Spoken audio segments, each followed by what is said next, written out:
오늘부터 저는 여러분들과 함께 마태복음 16장, 17장을 가지고 우리 교회에서는 마태복음을 읽는데 14번째 설교 시리즈인데요. 분별이라고 하는 큰 제목 안에서 여러분과 말씀을 나누려고 합니다. 오늘 제목은 값어치 있을수록 요란하지 않습니다 라고 하는 제목입니다.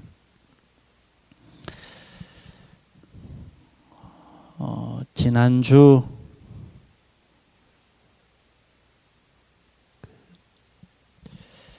금요일인가요? 토요일인가요? 아침에 집에서 나와서 주차장을 딱 갔는데 제가 깜짝 놀랐습니다. 제 차를 찾는데 제 차가 없는 거예요. 근데 없어진 게 아니고 제 차를 못 알아본 거죠.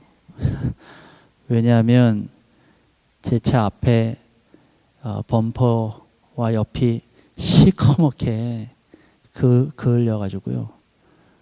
제 차인 줄 몰랐던 거죠. 제가 누군가가 주차장에 있었던 차를 긁은 겁니다. 근데 좀 심하게 긁어가지고요. 거기가 아주 시커멓게 됐어요. 깜짝 놀랐습니다. 야, 이게 웬일이냐. 그리고 보니까 그냥 간 거 같아서 사진을 찍어놨습니다. 혹시 주차장에 CC 카메라가 있는지도 바라보고 그랬더니 제 차 문 앞에 쪽지가 붙어 있어요. 죄송합니다. 제가 사고를 냈는데 연락처가 없어서 연락처를 못하고 이렇게 연락처를 남깁니다라고 제 연락처를 남겼습니다. 사고가 나면 우리 좀 깜짝 놀라죠. 제가 사고 얘기를 하려고 하는 것이 아니라 제가 오래전에 이 묵상을 하면서 이 이야기를 한번 한 적이 있는데요. 차를 갖고 있는 사람들은 차에 대해서 이제 관리를 하는데 뭐 여러 방면의 유형이 있겠지만 커다랗게 두 유형으로 나눈다면 하나는 정비를 잘하고 미리미리 예비를 하는 예비형의 관리자가 있는가 하면 그러지 않은 사람은 수리형의 관리자입니다. 사실은 제가 그 사고가 그렇게 그 일들이 벌어지고 제가 아차 싶었던 게 있어요. 뭐냐면 제가 저녁에 제가 이틀 상관으로 어느 날인지는 알 수 없으나 어쨌든 제가 그 차를 세웠을 그 저녁에 바로 옆에 차가 아주 까만 차였는데 비스듬히 세워져 있어서 제가 그 차를 주차를 하면서 속으로 그런 생각을 했어요. 왜 주차를 이렇게 해놨을까? 뭐 이런 얘기하면 어떨지 모르겠는데 혹시 아줌마는 아니냐 이러면서 그런데 전화를 해봤더니 정말 아주머니셨어요. 근데 그 아주머니가 자신이 경력이 미숙하고 이제 배운 지 얼마 되지 않았다 그 이야기를 하는데요. 제가 아주머니라고 이야기를 해서 죄송합니다. 혹시 마음 상하지 않으셨길 바랍니다. 근데 제 마음속에 그런 마음이 있었어요. 이분이 운전을 잘 하시는 분이 아니구나. 그러니까 주차를 하는데 잘 못 되셨구나. 이런 마음이 사실 속에 있었어요. 그러면 제가 그런 마음이 있었다면 조금 예비를 했다면 조금 멀리 되거나 아니면 조금 옆으로 되거나 할 수 있었을 텐데 이미 금을 넘어왔기 때문에 제가 그 자리에 그대로 되어 수밖에 없었던 거예요. 제가 그 이야기를 생각하면서 내가 미리 이것을 예측했다면 이런 사고가 안 날 수도 있었겠구나. 이런 생각을 했습니다. 그러니까 정비를 하는 사람들 가운데에는 정비형의 사람이 있는가 하면 수리형의 사람이 있는 것이죠. 제가 이 이야기를 어느 목사님 책에서 보았습니다. 그 목사님이 그렇게 이야기를 하시더군요. 신앙인들 가운데에도 정비형 신앙인이 있는 반면에 수리형 신앙인이 있다고요. 정비형 신앙인 같은 경우에는 미리미리 사건이 벌어지기 전부터 준비하고 예비하고 또 정비하고 하는 그런 신앙인에 반해서 수리형의 신앙인은 가만히 있다가 사건만 벌어지면, 문제가 벌어지면 그 문제에 대처하느라고, 그러고 보니까 가만히 생각해 보니까 우리는 무슨 시험 때만 되면 교회가 북적거리고, 기도원이 북적거리고, 뭐 문제만 생기면 내가 뭐 그 전에 마치 목회자가 된 양 막 기도하고, 이런 모습들을 우리가 보게 되지 않습니까? 아마도 그것을 빗대어서 이 목사님이 그렇게 얘기하시지 않았나, 이런 생각이 듭니다. 그런데 이렇게 생각해 보면 정비형의 신앙인이 되어야 된다는 것이 마땅한 것처럼 보이지만, 여러분, 정비형이라고 하는 그 유형이 그렇게 녹록하거나 쉬운 것이 아닙니다. 왜냐하면 정비를 하려면 일단 차를 빗대어서 얘기한다면, 차를 정비를 하려면 일단 차를 잘 알아야만 합니다. 수리형이라는 것은 그냥 고장나면 고장난 대로 고치면 되지만, 정비를 한다는 것은 미리 이것이 무엇이 잘못될까를 미리 아는 것이기 때문에 차를 잘 알아야만 합니다. 그러니까 잘 알지 못하니까 정비형이 되지 못하는 거예요. 또 정비형은 예비를 하는 것이기 때문에 효과적인 것을 금방 느낄 수가 없습니다. 그러니까 정비는 무슨 사건이 벌어지는 것이 아니기 때문이지요. 예를 들면 위험한 상황이 드러나고 뭐 사고가 나서 그것을 고치면 우리는 그것이 문제가 있었다는 걸 알기 때문에, 또한 그것을 고쳤기 때문에 쉽게 마음을 놓을 수가 있습니다. 그러나 이미 정비를 한 사람은 그것이 정비를 했기 때문에 사고가 났을 것인지 안 났을 것인지 알 수가 없어요. 그러니까 정비하는 사람들, 정비에 대해서는 효과적인 게 눈에 확 들어오지 않습니다. 또 다른 예를 좀 들어볼까요? 저는 뭘 잘못 먹으면 배 아프기를 잘 하는데요. 배앓이를 잘 하는데, 물을 갈아 먹거나 이러면 또 배앓이를 또 잘 합니다. 근데 배가 아프면 여러분 약을 먹을 수 있잖아요.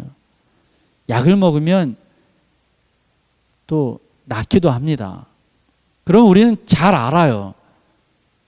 배가 아플 때 이 약을 먹으면 배가 낫더라. 이걸 잘 압니다. 사건이 벌어졌기 때문입니다. 근데 여러분 그건 아십니까? 내가 무엇을 먹었더니 배가 안 아프더라. 이것을 알기는 쉽습니까? 내가 어떤 것들을 안 먹었더니, 내가 어떤 것들을 조심했더니, 또 이런 것들을 먹었더니 내가 건강하더라, 배가 안 아프더라. 이 얘기를 아는 것은 쉽지가 않습니다. 그래서 우리가 이야기할 때는 보통 드러난 사건들에 대한 이야기는 잘 합니다. 그러나 내가 정비한 이야기, 내가 준비한 이야기는 그렇게 쉽지 않습니다. 반면에 수리형의 사람들을 가만히 보면 효과적으로 보입니다. 효과적으로 대처한 것 같습니다. 뭔가를 고친 것 같습니다. 이것을 저는 이렇게 생각합니다. 뭘 한 것 같은 거예요. 내가 무엇을 한 것 같은 사람들, 이것이 효과적으로 느껴진다는 것입니다. 수리형의 인간은 점검 중심이 아니기 때문에 또 뭐가 잘못되어 있는지 잘 알지 못합니다. 또 무엇이 얼마나 잘못되었는지, 얼마나 문제가 되어 있는지, 지금 수위가 어느 정도 되어 있는지 이런 것들을 알지 못합니다. 그래서 어떤 문제가 있는 줄 아세요? 수리형의 사람들은 가만히 보면 다른 사람들이 뭘 고쳤다 그러면 혹시 나도 고쳐야 되는 게 아닌가, 이런 생각을 하게 됩니다. 저도 차를 잘 몰라요. 그러니까 가끔 뉴스에서 여름철에는 이것을 고쳐야 합니다, 이렇게 이야기를 하면 나도 고쳐야 되는 게 아닌가, 그것이 얼마나 잘못됐는지 그거는 생각하지 않고요, 나도 고쳐야 되는 건 아닌가, 나도 이렇게 해야 되는 건 아닌가, 이런 생각을 하게 되어 있습니다. 다른 말로 말하면 외부의 음성에 취약하다는 것입니다. 누군가가 이야기를 하면 거기에 혹하게 되어 있습니다. 제가 무엇을 얘기할지 잘 모르시겠나요? 좀 어려운 얘기인가요? 신앙생활을 하는데 우리는 신앙생활하는 사람들 가운데 이런 간증을 많이 듣게 됩니다. 여러분 여러 차례 이야기한 얘기죠. 나는 예전에 깡패였다가 목사가 되었다. 이런 얘기. 혹 이런 얘기도 많이 듣지 않습니까? 내가 암에 걸렸다가 내가 나았어요. 혹 이런 얘기도 듣지 않습니까? 내가 정말 잘못했다가 하나님 앞에 두드려 맞고 그리고 다시 하나님 앞에 돌아왔습니다. 그런 얘기를 들을 때마다 그들은 뭔가 있어 보이지 않습니까? 근데 여러분의 인생을 다시 돌아보면 아니 나한테는 그런 인생이 별로 없는 거예요.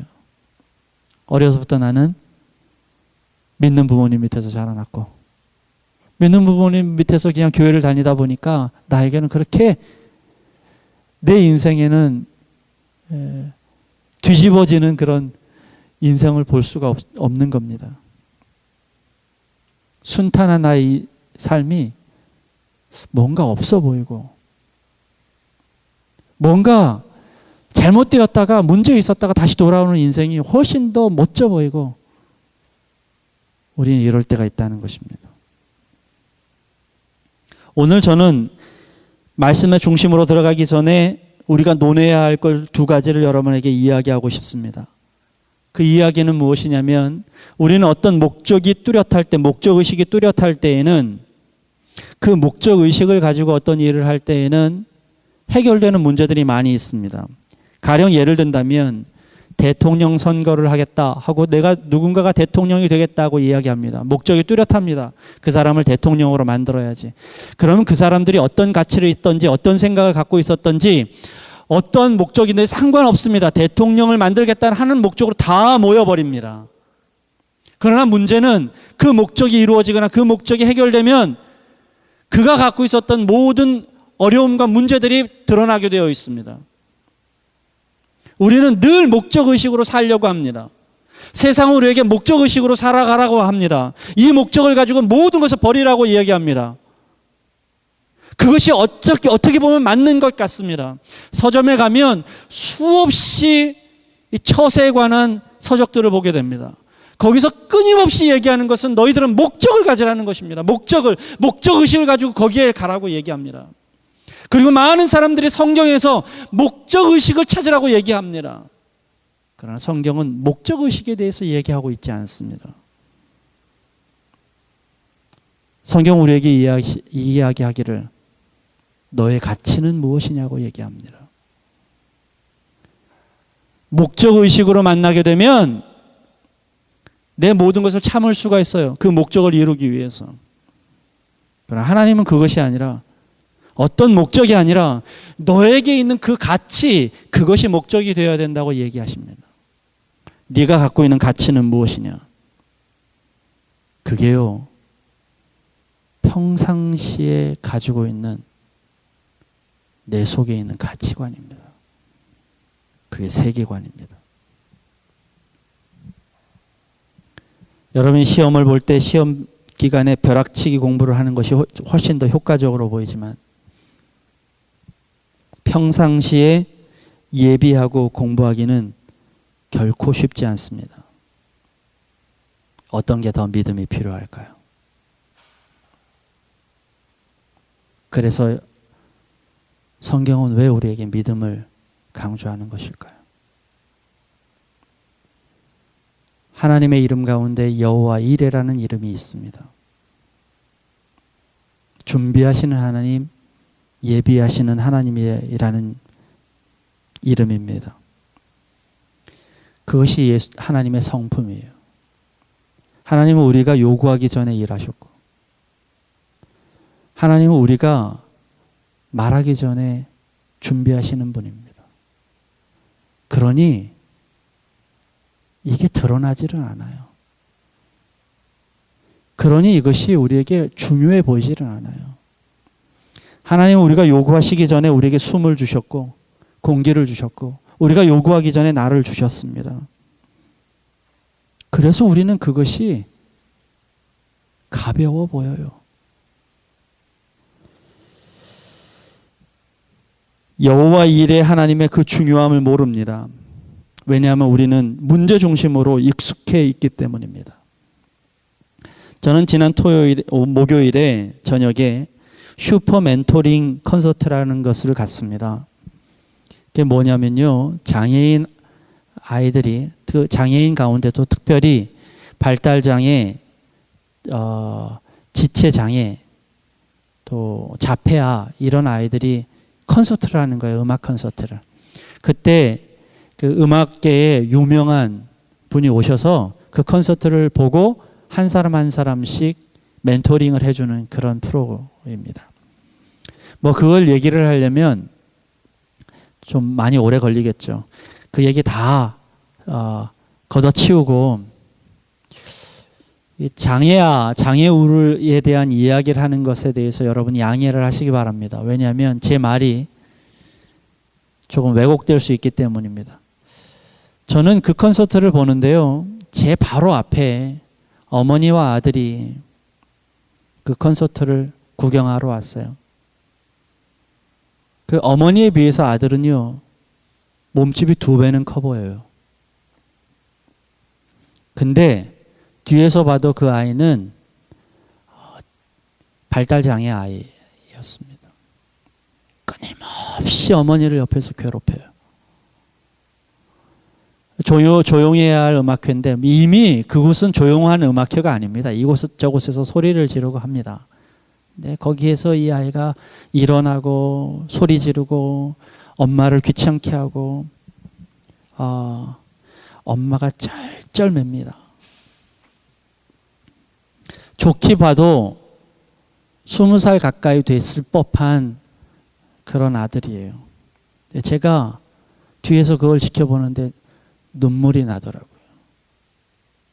왜냐하면 20년 동안 그 어머니가 이 아이를 이렇게 키웠겠구나. 근데 그 눈물 가운데는 이런 마음이 있었어요. 용서하고 들어주십시오. 정상적인 아이를 낳은 내가 은혜인 줄 모르고 살았구나. 이것의 축복인지 모르고 살았구나. 이런 생각이 들더라고요. 여러분, 진짜 축복은 센세이셔널한 게 아닙니다. 가장 고요한 데에서 축복이 있습니다. 이미 외모 중심의 분이 아니신 마음 중심의 분이신 하나님께서는 예비하심이 얼마나 중요한지를 우리가 알기를 원하셨습니다. 진짜 우리가 이 땅에서 영적인 전쟁을 하는 것은 하나님께서 준비하시고 예비하시는 것을 읽느냐, 아니면 눈에 보이는 것을 읽느냐의 싸움입니다. 사랑하는 여러분, 여러분들은 하나님께서 여러분을 위해서 준비하고 계신 그 준비하심을 읽고 계십니까? 고요함 가운데서 준비하시는 하나님의 그 역사하심을 여러분 지금 인지하고 계십니까? 예수님에 대해서 광야에 사단은 예수님을 몰고 그에게 이렇게 얘기했습니다. 내가 하나님의 아들이거든 높은 곳에서 뛰어내려 보라. 다른 말로 말하면 놀라운 일을 해보라. 성공해보라. 다른 사람들이 깜짝 놀랄 일들을 해보라. 이런 뜻입니다. 그런데 그 일에 비하면 십자가의 일은 이 땅에선 초라한 일에 불과합니다. 예수님은 충분히 그 일들을 하실 수 있는 분이고 세상을 뒤집을 수도 있는 분이셨지만 그 일들을 예수님은 거부하셨습니다. 그러나 누구나 당할 수 있는 가장 초라한 십자가의 길을 가셨습니다. 오늘도 이 말씀 가운데 바리새인과 사두개인들은 예수님께 하늘의 표적을 요구합니다. 하늘의 표적이라고 하는 것은 눈에 보이는 것입니다. 눈에 보이는 것을 보여주면 믿겠다는 것입니다. 오늘날 메시지가 그렇습니다. 세상이 놀랄 만한 일을 하면 믿겠다입니다. 나도 깜짝 놀랄 일, 힘 있어 보이면 내가 따르겠다는 것입니다. 그것이 세상의 메시지입니다. 아무리 좋은 의도여도 힘으로 보여지는 것으로 우리의 인생을 살아가면 그것은 하나님의 뜻대로 살아가는 것이 아닙니다. 다시 한번 영적인 싸움을 말하면 그것은 좋은 것이냐 나쁜 것이냐의 싸움이 아니라 내가 외모 중심이냐 속 사람 중심이냐의 싸움입니다. 정리를 하면서 여러분하고 좀 이야기를 다시 한번 합니다. 세상 사람들은 성실한 사람들을 바보 취급합니다. 성실한 사람들을 뭘 몰라서 뭐가 좀 둔해서 혹은 의지가 좀 강한 사람이라고 이렇게 생각합니다. 그러나 잘 아시다시피 성실이나 인내나 믿음은 의지의 문제가 아닙니다. 여러분들이 얼마나 의지가 강하면 성실할 수 있겠습니까? 여러분들이 얼마나 의지가 강하면 의지로 인내할 수 있겠습니까? 여러분들이 의지로 인내하려고 어떤 일을 하면 사단은 계속 여러분의 의지의 문제를 걸고 넘어질 것입니다.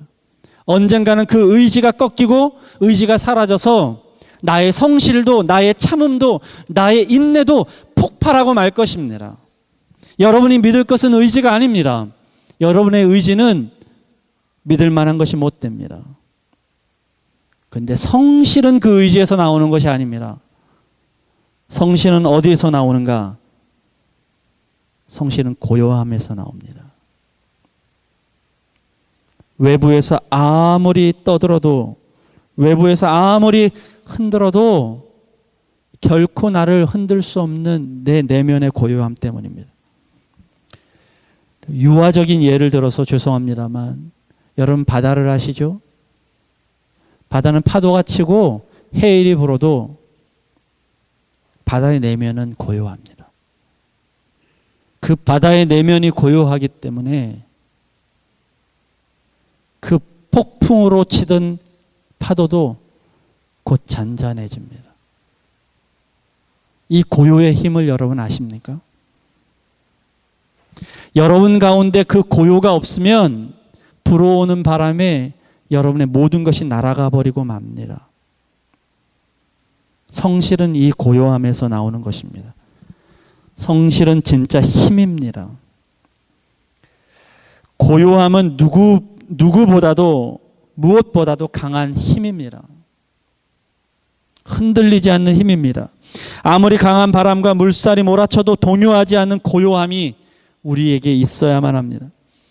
아무리 세상이 끝날 것처럼 떠들어도 돌아서지 않는 고요함이 우리에게 영적인 힘이 되어야만 합니다.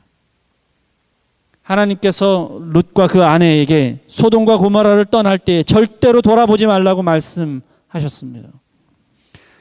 뒤에서 큰 소리가 나고 어떠한 어려움이 생기고 혹은 미련이 있을지라도 돌아보지 않는 것은 그것은 의지의 문제가 아닙니다. 내가 돌아보지 말아야지 이곳으로 돌아볼 수 없는 것이 아닙니다.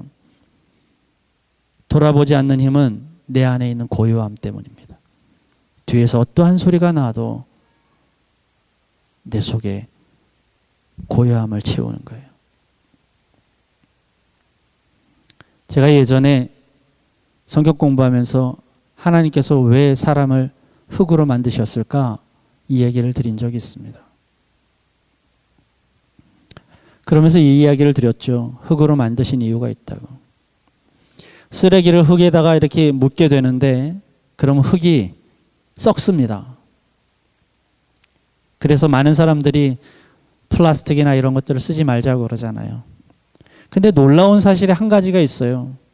많은 사람들이 이렇게 이야기한다고요. 흙이 썩는데 플라스틱이나 무슨 종이나 이런 것들을 흙에 묻으면 그것이 재생이 되는데 100년이 걸리고 200년이 걸린다고 이 얘기합니다. 그러니까 자연을 훼손하지 말자 이렇게 얘기합니다. 근데 간과하는 게 하나 있어요. 흙에다 묻었더니 결국은 어떻게 된다고요? 100년이 지나면 200년이 지나면 혹 500년이 지나면 어떻게 된다고요? 다시 정화가 된다고요. 사람을 왜 흙으로 만들었는 줄 아십니까? 문제가 생기면 내가 좀 더러워지는 것 같고 문제가 생기는 것 같고 흔들리는 것 같지만 사람이라고 하는 건 결국엔 그 중심에 하나님이 계신 사람이라고 하는 건 결국엔 그 고요함이 결국엔 모든 것을 덮어버린다고요. 이게 가장 강력한 힘입니다. 아시다시피 저희 집에는 TV가 없습니다. 뭐 TV가 없다고 TV를 안 보는 건 아니지만 TV를 안 보게 된 동기가 제 안에 있어요. TV에서 좋은 정보와 다양한 의견들을 주는 것은 알지만 어느 순간에 TV를 보다가 아이들 교육의 문제가 TV에서 이야기를 하는데 제 마음속에 나도 저렇게 해야 되는 건 아닌가? 나는 가만히 있다가 아이들 교육 다 망치는 건 아닌가? 뭐 이런 생각이 들더라고요. 제 마음속에 묵상하면서 하나님 말씀 나누면서 내 마음속에 결정했던 게 있거든요.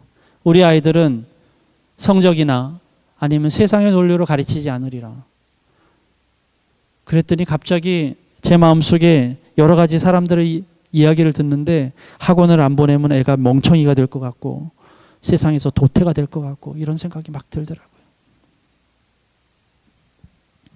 교회 현상도 마찬가지입니다. 어느 교회를 보고 저 교회를 보면서 나도 이렇게 해야 되는 건 아닐까 저렇게 해야 되는 건 아닐까 그러면서 저에게만 주신 하나님의 독특한 사명에 대해서 제가 점점 잃어가고 있는 제 자신을 발견했습니다.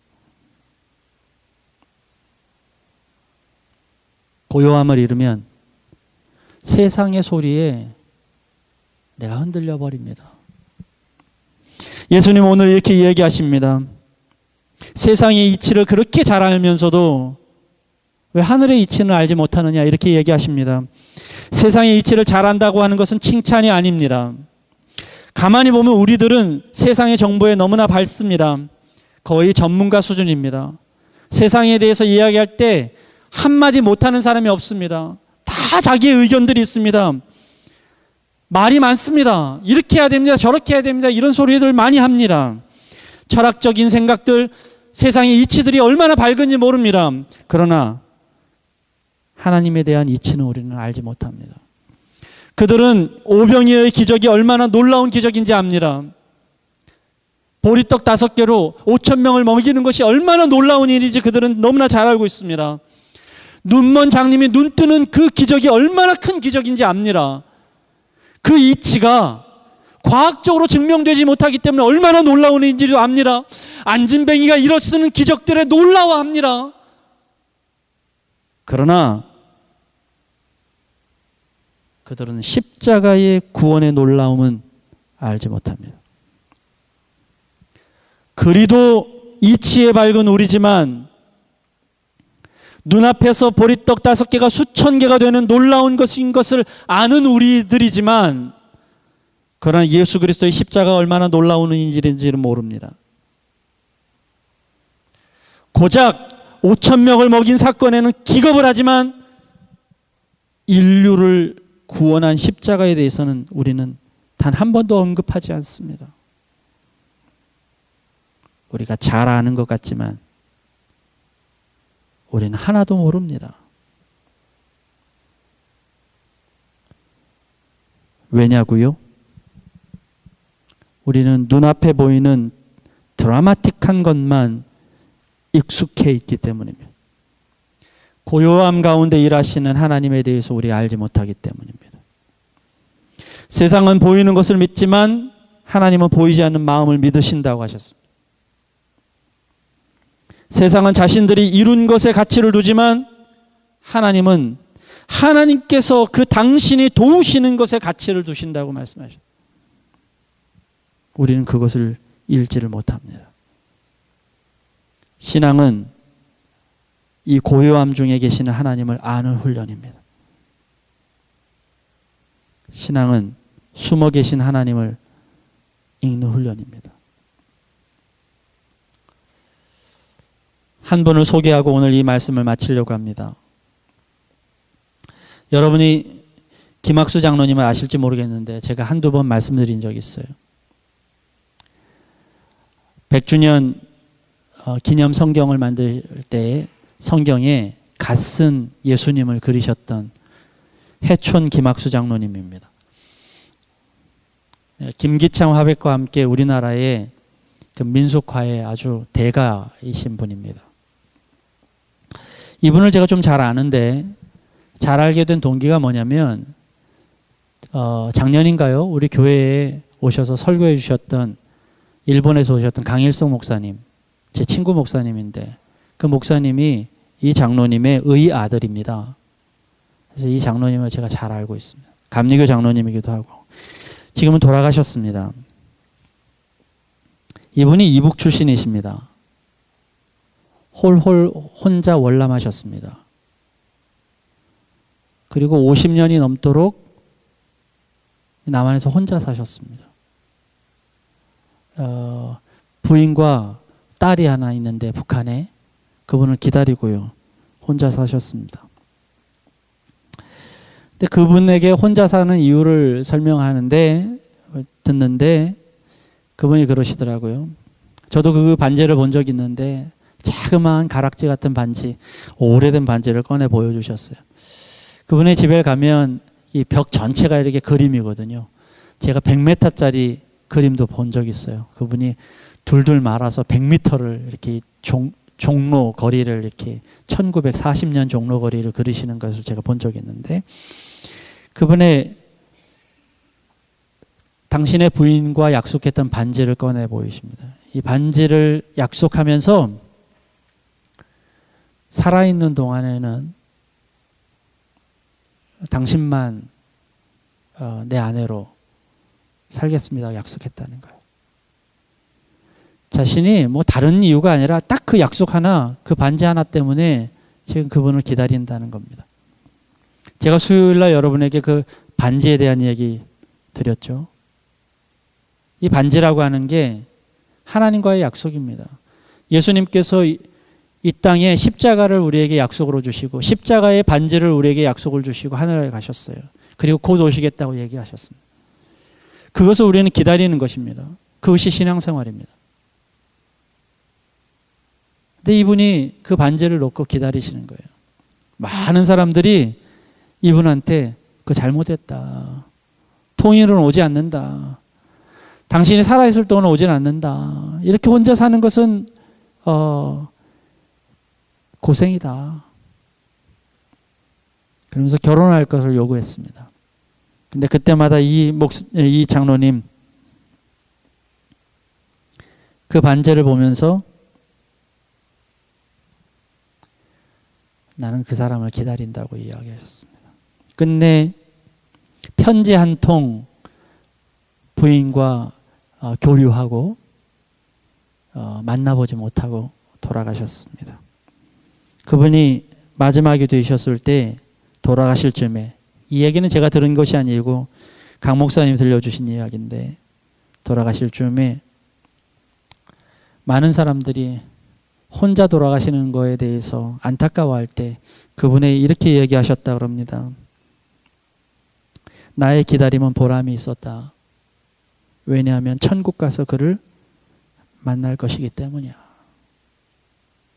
이게 믿음입니다. 여러분, 십자가를 믿는다는 게 뭔지 아십니까? 십자가 약속을 믿는다는 게 뭔지 아십니까? 많은 세상 사람들은 그거 믿어봐야 소용없어. 이 땅에서 믿어봐야 너한테 도움될 게 아무것도 없어. 수없는 그런 소리, 수없는 소리 가운데에서도 고요하게 그래도 나는 십자가를 붙들고 살아가는 사람이에요. 그게 바로 믿음이라는 것입니다. 고요함이 없으면, 고요함에 힘이 없으면 믿음도 없습니다. 흔들리지 않는 것이 믿음이 흔들리지 않는 것이 아니라 흔들리지 않는 것이 믿음입니다. 진짜 값진 것일수록 요란하지 않습니다. 진짜 값진 것일수록 고요합니다. 고요함이 요란함을 덮는 것입니다. 여러분의 신앙 가운데 십자가의 약속은 그 고요함이 힘이 있기를 간절히 소망합니다. 세상에서는 뭔가 센세이셔널한 것을 나에게 요구하지만 여러분은 하나님과 은밀한 교제를 더 중요하게 여기는 여러분이 되시기를 주님의 이름으로 기도드립니다. 기도하겠습니다.